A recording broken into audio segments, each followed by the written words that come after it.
우리 자리에서 일어나서 하나님의 말씀 마태복음 14장 22절 23절 저번주에 똑같은 부분입니다. 같이 읽어보겠습니다. 예수께서 즉시 제자들을 재촉하사 자기가 무리를 보낸 동안 배를 타고 앞서 건너편으로 가게 하시고 우리를 보내신 후에 기도하러 따로 산에 올라갔습니다. 저물매 거기 혼자 계시더니 배가 이미 육지에서 술이나 떠나서 바람이 거스림으로 물결로 말미암아 고난을 당하더라. 밤 사경에 예수께서 바다 위로 걸어서 제자들에게 오시니 제자들이 그가 바다 위로 걸어오셨음을 보고 놀라 위령이라 하며 무서워하여 소리 지르거늘 예수께서 즉시 이르시되 안심하라 나니 두려워하지 말라. 베드로가 대답하여 이르되 주여 만일 주님이시거든 나를 명하사 물 위로 오라 하소서 하니 오라 하시니 베드로가 배에서 내려 물 위로 걸어서 예수께로 가되 바람을 보고 무서워 빠져가는지라 소리질러 이르되 주여 나를 구원하소서 하니 예수께서 즉시 손을 내밀어 그를 붙잡으시며 이르시되 믿음이 작은 자여 왜 의심하였느냐 하시고 배와 함께 오름에 바람이 그치는지라 배에 있는 사람들이 예수께 전하며 이르되 진실로 하나님의 아들이시라고 생각하더라. 아멘. 오늘 설교는 지난주 설교에 이어서 성경의 후반 부분을 나누고자 합니다. 그에 앞서서 지난주 설교를 잠깐 요약하여 살펴보겠습니다. 예수님께서 자신이 하나님과의 특별한 시간, 사역에서도 힘을 얻을 수 있는 시간, 예수 하나님과의 그 시간을 확보를 해야 했습니다. 하나님의 아들이지만 이 땅에 계실 때에 하늘에 계신 하나님과의 시간을 통하여서 사역을 해나갔던 것입니다. 그래서 오병교회를 기적을 하고 난 다음에 무리들을 급하게 가게끔 하시고 또한 제자들도 이제 건너편에 배를 타고 즉시 떠나도록 재촉하였습니다. 다급한 모습이 보입니다. 그것은 자신이 하나님과의 시간을 가져야 했기 때문입니다. 우리가 신앙생활을 하면서 누구의 방해를 받지 않고 예수님과 골방에서 기도하는 바는 매우 중요하고 유익하다는 말씀을 전했습니다. 일주일에 한 번은 이렇게 아름다운 성전에 나와서 아무도 거리낌 없고 나와 단둘이 하나님과의 시간을 갈 수 있다면 좋겠다는 것도 전번에 말씀드렸습니다. 그런데 예수님께서 기도하시면서 주님과 깊은 교제 가운데 제자들이 바람과 바람으로 고난당한 것을 보셨습니다.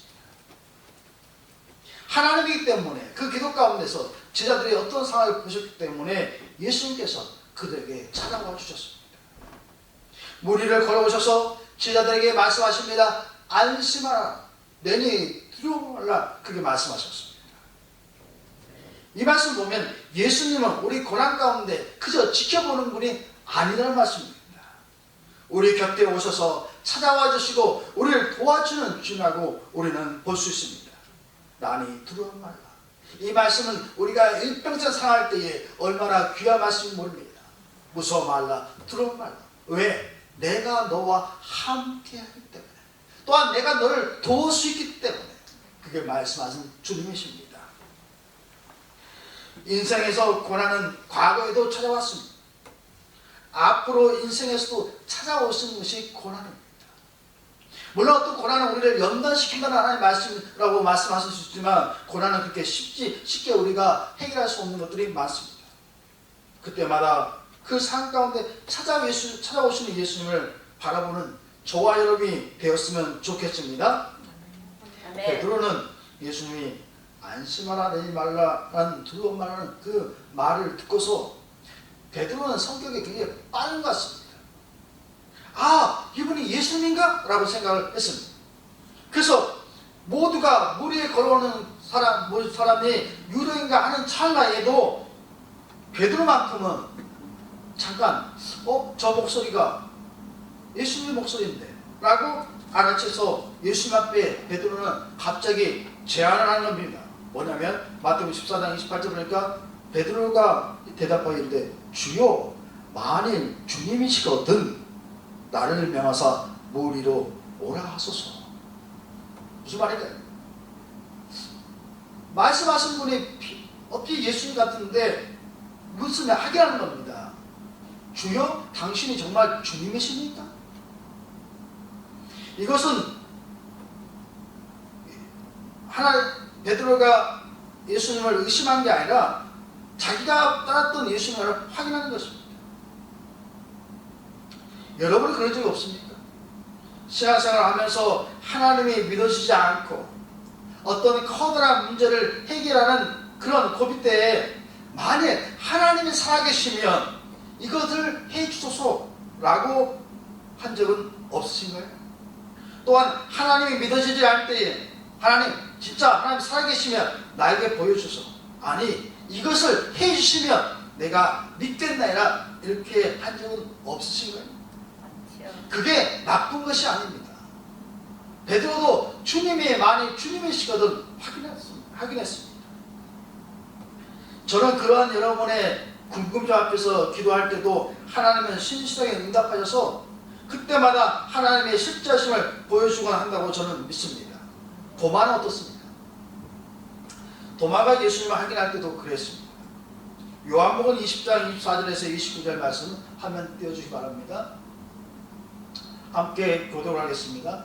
12제자 중에 하나로서 디두모라는 불리는 도마는 예수께서 오셨을 때에 함께 있지 아니한지라. 다른 제자들이 그에게 이르되 우리가 주를 보았노라 하니 도마가 이르되 내가 그의 손에 못자국을 보며 내 손가락을 그 못자국에 넣으며 내 손을 그 옆구리에 넣어 보지 않고는 믿지 아니하겠노라 하니라. 여드레를 지나서 제자들이 다시 집 안에 있을 때에 도마도 함께 있고 문들이 닫혔는데 예수께서 오사 가운데 서서 이르되 너에게 평강이 있을지어다 하시고 도마에게 이르시되 내 손가락을 이리 내밀어 내 손을 보고 내 손을 내밀어 내 옆구리에 넣으라. 그리하여 믿음이 없는 자가 되지 말고 믿는 자가 되라. 도마가 대답하여 이르되 나의 주님이시오 나의 하나님이시니이다. 예수께서 이르시되 너는 나를 본고로 믿으나 보지 못하고 믿는 자는 복되도다 하시니라. 아멘. 도마는 자신이 내 손가락을 예수님의 못자국에 넣으며 내 손을 그 얼굴에 넣어 보지 않고는 믿지 아니하노라고 그렇게 했습니다. 그것이 나쁜 걸까요? 저는 그렇지 않다고 봅니다. 신앙생활에서 확신하고 확인하여서 믿는 바가 중요합니다. 믿지 않으면서 믿는 척하고 나오는 것이 얼마나 괴롭고 피곤합니다. 그러므로 오히려 베드로처럼 도마처럼 예수님이 많이 주시거든 나에게 하나님 점을 보여달라고 하면서 확신을 갖고 신앙생활을 하였으면 좋겠습니다. 그게 필요합니다. 마치 그냥 소가 주인에서 끌려가듯이 가는 게 아니라 자신이 하고 싶은 대로 말같이 뛰어다니는 그런 신앙이 우리한테 필요한 것입니다. 베드로가 주님 많이 주시거든 이런 말은 예수님을 시험하는 말이 아니라 예수님과 자기가 믿고 따랐던 예수님을 더욱더 확인하고 싶었던 것입니다. 그런데 예수님은 베드로의 요청을 거절하지 않으셨습니다. 베드로가 원하는 대로 무리를 오라 하십니다. 예수님이 오라 하면 가는 것이 신앙입니다. 베드로는 배에서 내려서 과감하게 무리를 걸어갑니다. 조마조마하지 않습니다. 예수님께 오라 하시니까 갑니다. 내가 바란 대로 예수님께 했고 예수님은 그대로 하라고 하시니까 나는 그대로 하는 것입니다. 여기서 봐야 할 것은 우리가 예수님께 요청한 대로 주님의 하나님함에도 불구하고 머뭇거릴 수가 있다는 겁니다. 기도를 해놓고서 막상 주님이 그렇게 하라 하면 여러분 주저할 적이 없습니까? 근데 베드로는 자기가 요청한 대로 예수님께서 오라니까 믿음으로 걸었습니다. 그런데 베드로가 물 위에 걸어서 예수님을 가는데 그게 끝이 아니었습니다. 마태복음 14장 30절 보니까 바람을 보고 무서워 빠져가는 자 그랬습니다. 그 순간 베드로는 바람을 보았고 또한 무서워했습니다. 분명 여러분 알다시피 베드로는 무리를 걷고 있는 순간입니다. 지금 상황은, 자신의 상황은 기적을 경험하고 있는 상황이었습니다. 그 와중에도 예수님 말씀에 자신이 경험하는 기적보다 세상을 바라본 것입니다. 내가 분명 바다 위에 걸고 있는데 그 기적을 경험하는데 불구하고 바람, 세상을 그 자리에 보았던 것입니다. 그래서 마태복음 14장 24절에 보니까 거기도 마찬가지로 바람으로 인하여 고난을 당하게 되었고 또한 그가 지금 바닷속으로 다시 빠져드는 고난을 당한 것입니다. 마태복음 14장 26절에 보니까 무서워한 것처럼 다시 무서워했습니다. 다시 무서워서 거기에 지금 공경에 처해 있는 것입니다. 베드로는 바람에 의해서 고난 상징하는 바 바람에서 자신이 걷고 있는 주의 말씀의 기적을 경험하는 그 모습보다 세상에 그 주심, 염려, 두려움, 걱정, 실망 등에 휩쓸려서 그저 물에 빠지고 만 것입니다. 저와 여러분은 어떻습니까? 여러분은 지난날 하나님의 기적을 맛본 적이 없습니까? 얼마나 많은 풍랑과 바람을 맞으면서 그때마다 기도함으로 주의 돕는 손길을 경험하지 않았습니까? 얼마나 자주 예수님이 찾아오셔서 그 상황을 정리하며 주시지 않았습니까? 그 기적 위에 여러분의 삶이 세워져 있지 않습니까? 그 작은 기적 가운데 여러분이 여기까지 온 줄 저는 압니다. 그런데 지금 바람이 불고 풍랑이 찬다고 그것에 두려워하면 되겠습니까? 개인적으로나 교회적으로 말입니다. 베드로는 아차했습니다. 예수님이 만나기 전에 바람으로 고난당한 것을 몰두하다가 그는 두려워했습니다. 그 순간 그는 물 위를 걷는 자신이에서 물속에 빠지는 자신으로 바뀌었습니다. 그러면서 베드로는 다급하게 소리칩니다. 주여 나를 구원하소서. 예수님은 베드로를 즉시 손을 내밀어 잡아주셨습니다. 예수님이 우리가 물속에 빠지는 순간 우리를 구원하신 예수님을 베드로처럼 찾는 여러분이 되시길 바랍니다. 마태복음 14장 31절이니까 예수께서 즉시 손을 내밀어 그를 붙잡아 주시며 이르되 뭐라 말씀하시냐? 믿음이 작은 자여 왜 의심하였느냐 하십니다. 여기서 예수님 말씀을 잘 들어봐야 합니다.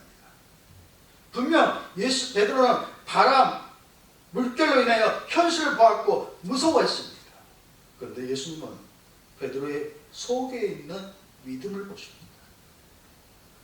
오히려 너가 왜 바람과 그런 것들에 네가 무서워서 지금 빠져들느냐 그렇게 말씀하지 않으시고 베드로의 속 마음에 있는 믿음을 보십니다.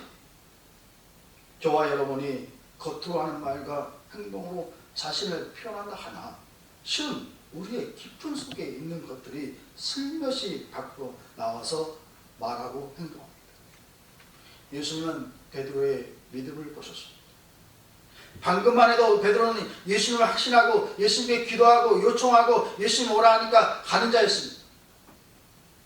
그런데 상황과 환경이 그 보고서 그만 넘어지고 말았습니다. 예수님은 베드로의 그런 행동에 대해서 분명히 말씀하십니다. 이르시되 믿음이 작은 자여 왜 의심하였느냐.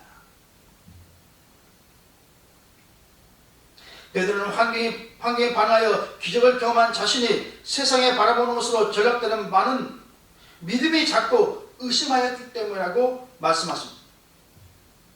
의심은 믿음이 작은 자가 하는 거죠. 의심은 하나님의 기적에서 이탈하게끔 합니다. 의심의 말은 믿음을 저하시킵니다. 여러분에서 믿음의 말이 나오기를 주의 이름으로 축원합니다. 현실을 분명히 말한다고 하나 실은 그 안에 믿음이 작고 의심하기 때문에 하는 말들이 많이 있다는 겁니다. 예수님은 지금 베드로의 그것을 보셨다는 겁니다. 잠언 21장 2절을 보니까 이런 말씀이 있습니다. 사람의 행위가 자기에는 보기에는 정직하여도 여호와는 마음을 감찰하시니라.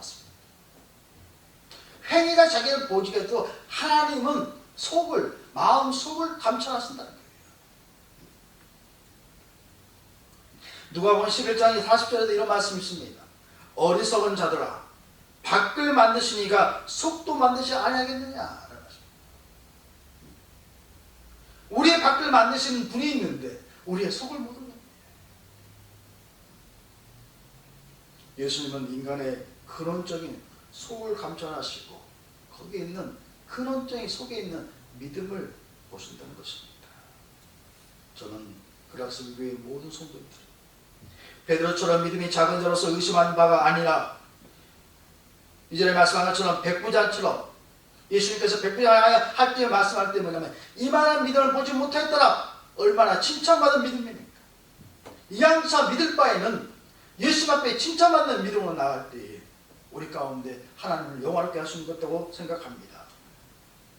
베드로가 예수님께 오라고 하시니 무리를 걸어가는 것을 보면서 베드로가 끝까지 예수님을 바라보고 갔으면 어떠했을까?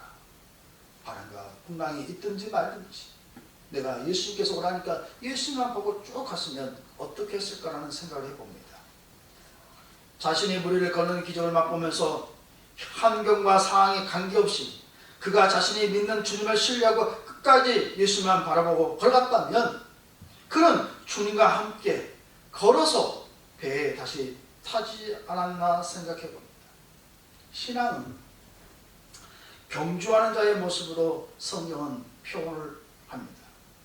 디모데후서 4장 7절에서 8절의 말씀은 이러합니다. 나는 선한 싸움을 싸우고 나의 달려갈 마치고 믿음을 지켰으니 이제로는 나를 위하여 의의 멸류관이 예비되었으므로 주 곧 의로우신 재판장이 그날에 내게 주실 것이며 내게만 아니라 주의 나타나심을 사모하는 모든 자에게 도리라. 이렇게 말씀합니다. 신앙은 끝까지 선한 싸움을 싸우는 달려갈 길 다 가는 거예요. 누구를 바라보면서요? 환경과 상황을 보는 것이 아니라 예수 그리스도를 바라보면서 나가는 거예요. 우리가 베드로를 통해서 뭘 보냐면 상황과 현실이 있는 걸 인정해요. 그러나 거기서 그걸 바라보는 것이 아니라 주님께서 오라 하시는 주님을 바라보고 나가는 거예요. 때로는 우리 베드로처럼 믿음이 작아서 의심 안에 넘어질 때도 있습니다. 그러나 얼마나 큰 은혜입니까?